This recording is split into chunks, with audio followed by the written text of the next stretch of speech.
Salt.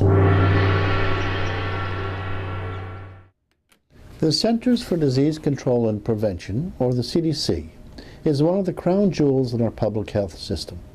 Unfortunately, it seems to be on a steep decline.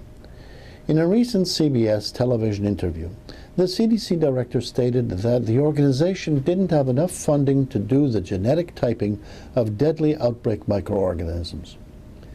During the recent outbreak of cholera in Haiti, the CDC had to send samples to Canada for genetic testing because they didn't have the proper equipment to do it themselves.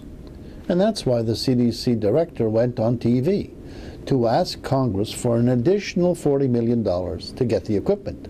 Despite all the medical advances, the U.S. doesn't have the latest technology to trace the source of serious illnesses. That's next. Not being able to analyze the genomic sequence of a microbe in real time is like trying to solve a crime without using fingerprints.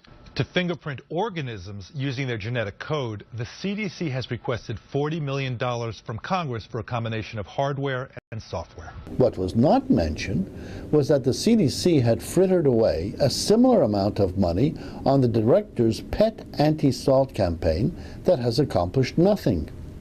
Among other things, this campaign has sponsored videos urging people not to consume cottage cheese because of its salt content.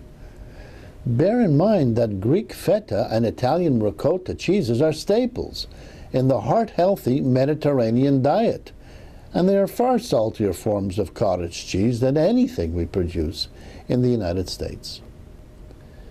It seems to me that we would be a lot better off if the head of the CDC made sure he was minding the store and focused on cutting cholera and other communicable diseases rather than cutting the cheese. Salt.